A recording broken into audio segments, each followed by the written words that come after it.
ধরুন একদিন সকালে ঘুম ভেঙে আপনার মাথায় একটা প্রশ্ন ঘুরপাক খাচ্ছে। প্রশ্নটি হচ্ছে, আমি কি আমার নিজের ব্যবসা শুরু করতে পারি?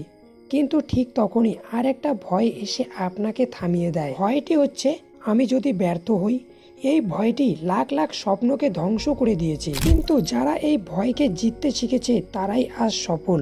আপনিও কি তাদের মধ্যে একজন হতে চান? তাহলে ভিডিওটি 1 সেকেন্ডের জন্য স্কিপ করো না, কারণ আজ আমি আপনাকে দেখাবো ব্যবসা শুরু করার এমন কিছু রোডম্যাপ যেটা আপনি স্কুল কলেজ কোথাও শিখেননি। শুধু শুনবেন না, অনুভবও করবেন, কারণ আপনার ভেতরে আজকে আগুন জ্বলতে শুরু করবে। আপনি যে ব্যবসা শুরু করতে চান, কিন্তু প্রশ্ন হচ্ছে কেন?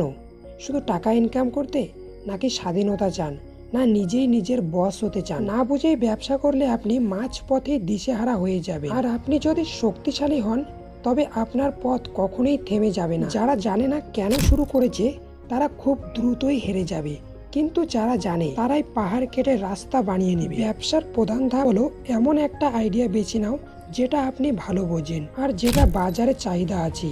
অনেকেই ভাবে নতুন কিছু করবে, কিন্তু জানে না সবচেয়ে সফল ব্যবসা হচ্ছে সেগুলো যেগুলো মানুষ প্রতিদিন ব্যবহার করে। নিজেই নিজেকে জিজ্ঞাসা করুন, আমি কি সমস্যার সমাধান দিতে পারি? মানুষ কি নিতে চায়? আপনি যদি যে কোনো একটা ছোট সমস্যার সমাধান দিতে পারেন, মানুষ টাকা খরচ করতে রাজি। অনেকেই এই ধাপটা একদম এড়িয়ে যায়, আর তার ফলাফল হয় জিরো। ধরুন আপনি চমৎকার একটা প্রোডাক্ট তৈরি করলেন, কিন্তু কেউ সেটা চায় না। তাহলে কি হবে? এই ব্যবসাটা আগেই আপনাকে বুঝতে হবে, আপনার টার্গেট কাস্টমারকেও বুঝতে হবে। তাদের বয়স কত, তারা কোথায় থাকে, তাদের চিন্তা ভাবনা কীরকম, আর আপনি প্রতিনিয়ত কি দিচ্ছেন সেটা নিয়ে আগে গবেষণা করুন। এগুলো না বুঝে ব্যবসা করা মানে চোখ বেঁধে গাড়ি চালানো। হয়তো তারা ভাবে যত বড় বাজেট তত বড় লাভ, কিন্তু বাস্তবটা অনেক কঠিন। আপনি যদি একটা ছোট বাজেটেই শুরু করেন, তবে আপনার ভুলগুলো সময় মতো ধরতে পারবেন। সবচেয়ে বড় ভুল হলো সরাসরি কিছু না বুঝে বড়সড় ইনভেস্টমেন্ট দিয়ে শুরু করা। শুরু করুন যে কোনো একটি প্রোডাক্ট দিয়ে, দেখুন সেই প্রোডাক্টটি মার্কেটে কেমন চলছে, তারপর ধীরে ধীরে সেল করুন। উদাহরণ, একটি পাখি যখন উড়তে শেখে, তখন প্রথমেই সে আকাশের দিকে উড়ে যায় না, পাখিটি মাটি থেকে একটু একটু করে উড়তে শেখে।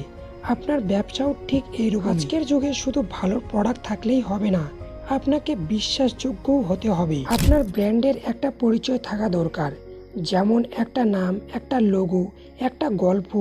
মানুষ প্রোডাক্ট নয়, মানুষ বিশ্বাস কেনে। যদি তারা আপনাকে বিশ্বাস করে, তবে তারা দাম দেখে না, নাম দেখে।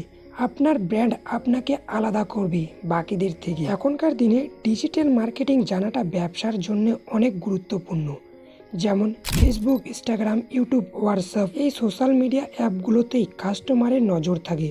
আপনাকে শিখতে হবে কিভাবে কন্টেন্ট তৈরি করতে হয়। আপনাকে এটাও শিখতে হবে কিভাবে অ্যাড চালানো হয়, কিভাবে একটা সিম্পল পোস্ট দিয়ে হাজার হাজার কাস্টমার আনবেন। মার্কেটিং ছাড়া ব্যবসা মানে সমুদ্রের মাঝে দোকান খুলে বসা। মার্কেটিং না করলে কেউ জানবে না আপনি কোথায় দোকান খুলে বসেছেন। এখন আসল কথাটা বলি, আপনি যতই প্ল্যান করুন না কেন, প্রথম কিছু মাস খুব কষ্ট হবে। কাস্টমার হবে না, লোক হাসাহাসি করবে, আর তখনই আপনি ভাববেন আমি হয়তো ফালতু শুরু করেছি। যদি এই মুহূর্তটা আপনি পার করে ফেলেন, তাহলেই আপনি সফল হতে পারবেন। যারা এখানেই থেমে যায় তারাই পরাজিত হয়, আর যারা দাঁতে দাঁত চেপে লড়াই চালিয়ে যায় তারাই একদিন ঠিকই বিজয়ী হয়। আপনিও পারবেন, শুধু হার না মানলেই হবে। বন্ধুরা, ব্যবসা শুরু করাটা সাহসের ব্যাপার, তবে পরিকল্পনা করে শুরু করলে ঠিক আপনিও একদিন সফল হবেন। আজ যা বললাম, যদি একবার হলেও আপনার মনের ভেতর আগুন জ্বালাতে পারে, তাহলে সেই আগুনটা নেভাবেন না, জ্বালিয়ে রাখুন। কারণ একদিন এই আগুনে আপনাকে এমন উচ্চতায় নিয়ে যাবে, সেখানে দাঁড়িয়ে আপনি নিজেও বলবেন ভালোই হয়েছিল, আমি শুরু করেছিলাম। ভিডিওটি এই পর্যন্তই। যদি ভালো লেগে থাকে তাহলে কমেন্ট করো, আর একটি লাইক করে চ্যানেলটি সাবস্ক্রাইব করো।